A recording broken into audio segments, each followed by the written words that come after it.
Hey there, I'm Phoebe from the lived perspective. I'm a white-skinned, short, brown-haired human with flecks of grey, black round rimmed glasses on the top of my head, green eyes, and a caramel-coloured t-shirt with a blue pin that says they, them.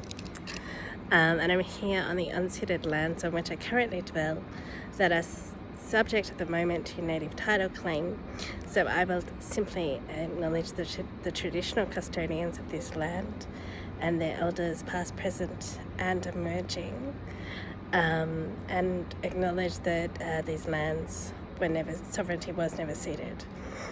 I am here tonight at the National Museum of Australia. That's part of the edifice of the National Museum in the background there. You kind of got a brown wall with braille, I think it is, on the background, and there's a black panels above. And I'm here for leaving now, the National Museum, what is it called? Night at the Museum Queer, which is awesome. I realised tonight when I showed up for this gig that since coming out, I've not actually been to an LGBTQI specific event. I have been on the Sydney World Pride Disability Action Task group. I have been part of the Pride celebrations for Barefoot Theatre 2 years in a row, but I came out in the middle of a pandemic in lockdown, and while before that I'd been came out as queer and non-binary. Prior to that I thought I was bisexual before I understood my gender queerness, but I was definitely closeted. So this has been amazing. Yes, so not the point of my post, but that's why I'm here with the National Museum in the background. I'm doing a sneaky little bit tonight so that I can say my blog post is out tomorrow, but today when you see it, and it'll be here or here in wherever your feed gives links. But yes, so second in 5 blog posts 20 days apart, tracking my reflections over the journey of 100 suns.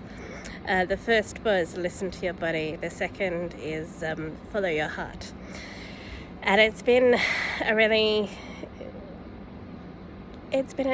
a difficult 20 days, 14 or so to be more specific, but it's invited me into a much deeper reflection around some of the stuff that I talked about when I put up the video post about what my singular goal was, which was to establish my voice, thinking about how we use voice, what we're saying, what we're not. So that post, saying this the day before, is out now. And you can read along. I do want to thank you for those of you that do follow along, that do tell me that this stuff resonates. Like, I didn't ever start this journey to do the stuff that I'm doing now, and everything that I have done has been part of this journey of learning to use my voice, which first started with writing a blog post and starting a blog in 2019. I'd had other blogs, they really weren't particularly inspiring, and this wasn't meant to be inspiring. It was simply this space of, you know what, this is how I see the world, and I'm just going to write it, and if people find value in it, that's great. But it wasn't ever written particularly with an audience in mind, and yet it's resonated with many people, and it's led me to where I am. So I am deeply grateful for your support. But that's me for tonight. This little pumpkin is well past their bedtime. So I will catch you on the flip side.